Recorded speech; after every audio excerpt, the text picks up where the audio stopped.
The Rideau River is probably one of Canada's most historical rivers, and it has incredible paddling opportunities for kayakers and for canoers. Before we get into it, please, if you haven't already, make sure you subscribe to Paddle TV because we got lots more videos coming your way. Also, check out the link for the Paddle Tales episode of my trip down the Rideau River. It was an unbelievable trip. We did a full episode about it. The link's in the description box below. The Rideau River is about a 200 kilometer, 125, 130 mile section of lakes, river channels, bays, marshes that goes from Canada's capital city of Ottawa to Kingston, which is on Lake Ontario. Now, it became the Rideau Canal 200 years ago. In the early 1800s, the canal was built to provide a supply route, a safer supply route back in the days when we were worried, the Canadians were worried about an American invasion. Instead of having to go along the St. Lawrence corridor, which bordered both Canada and the US, the Rideau Canal provided a safe way to move troops, supplies to Kingston and to Canada's capital, Ottawa. Now, the lock systems and the lock stations that were created to make this one piece of riverway that you could go from one end to the other, they are still active right now. They were taken over by Parks Canada late 1900s. I'm not sure exactly the date, but when Parks Canada took them over, they took over managing them, maintaining them, and they still operate right now. And so any recreational boaters, power boaters as well as pleasure boaters, any kind of pleasure boater can go through the lock systems for a small fee. Now, I think there's around 45 locks and 23 lock stations along the whole 200 kilometer stretch of the Rideau River. You know, you're not going to find much like that anywhere in the world.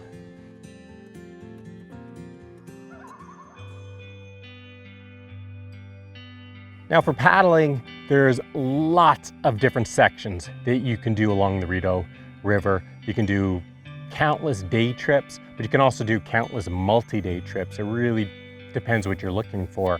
What makes the Rideau River and Canal really unique, aside from the lock systems, which on its own is really amazing, is the fact that it goes through all these cool little small towns along the way. And these small towns have great B&Bs and inns, cool little restaurants, wineries. It's the kind of multi-day paddling trip that can be, you're not roughing it. You can make it a really cool multi-day trip, stopping at B&Bs and inns along the way and eating fine food. What makes the Rideau River such a special place to paddle is the lock system.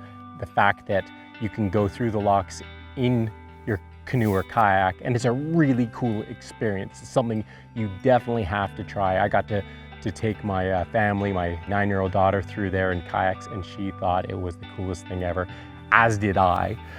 It really is worth doing just for the lock systems alone. And that's aside from the fact that the scenery is spectacular. You have such varied terrain there. You have river channels that wind their way through marshes, and then all of a sudden it opens up into a big lake with islands that you can paddle around.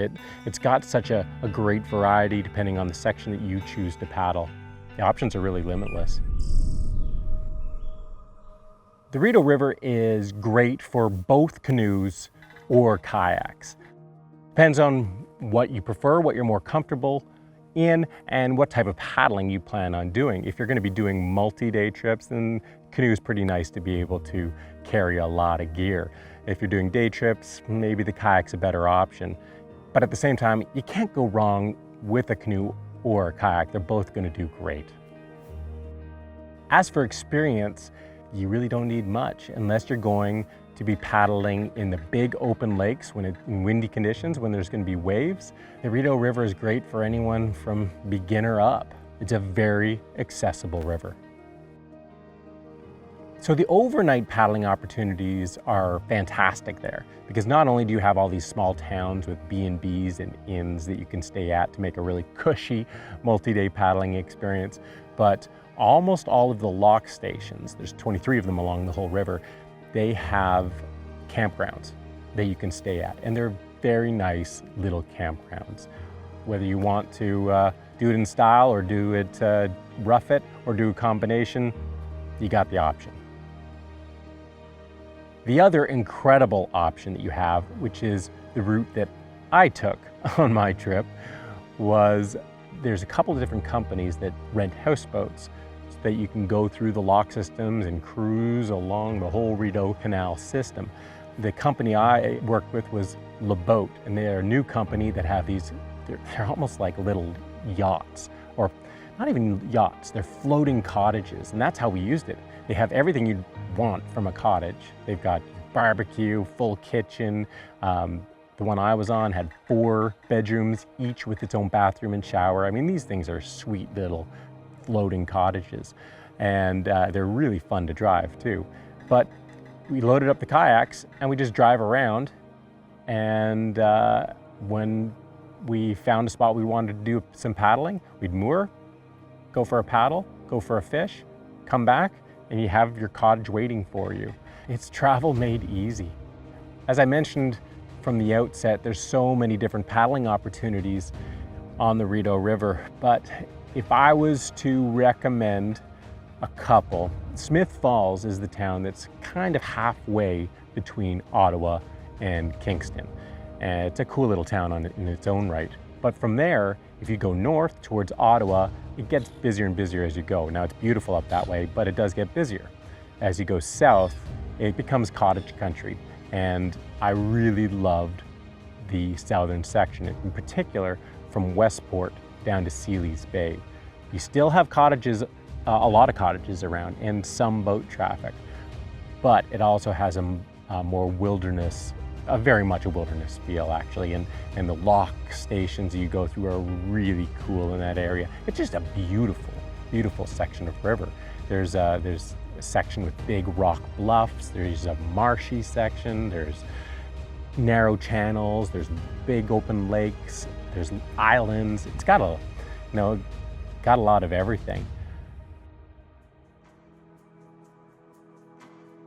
Another great option is not actually on the Rideau River.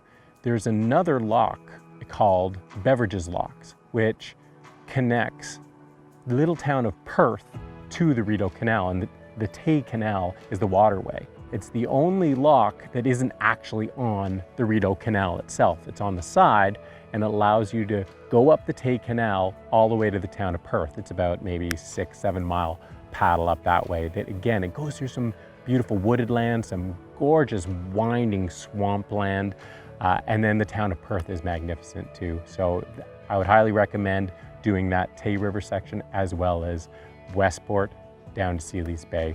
But you really, whatever section you do, you can't go wrong.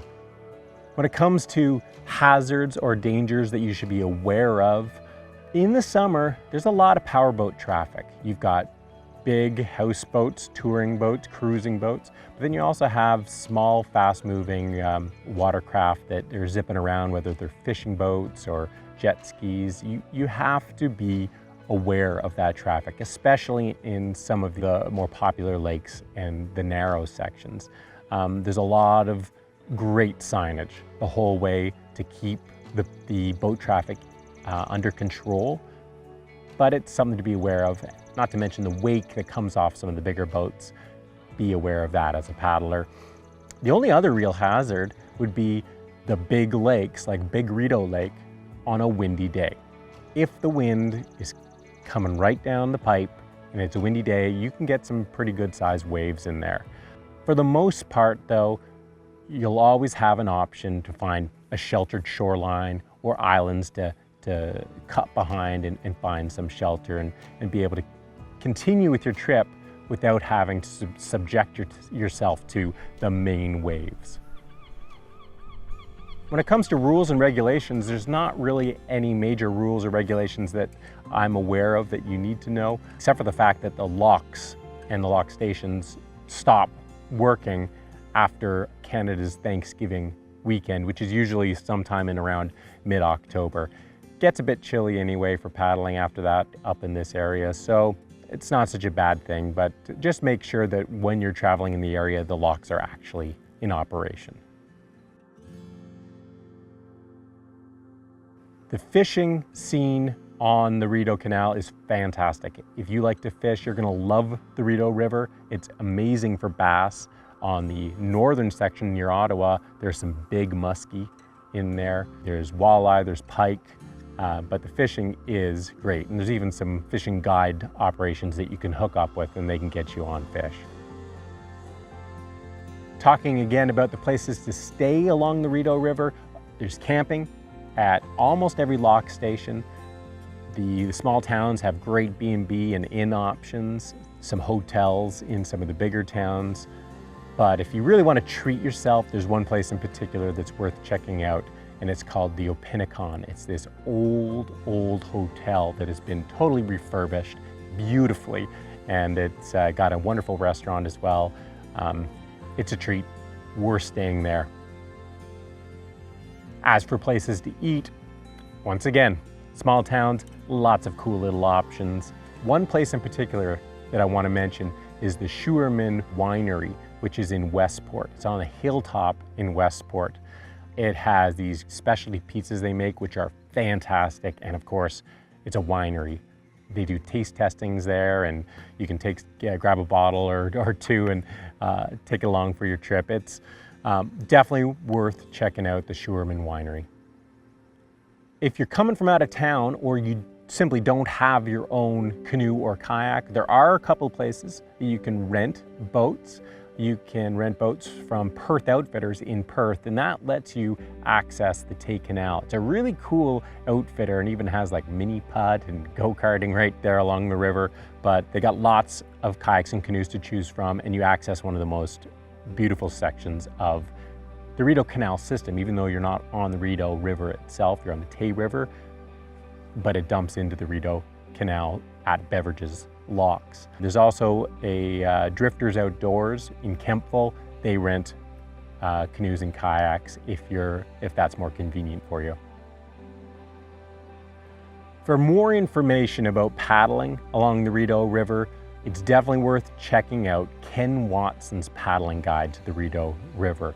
Now, you can do a Google search to find that online, or if you go to rideau-info.com, they have a link to his paddling guide there.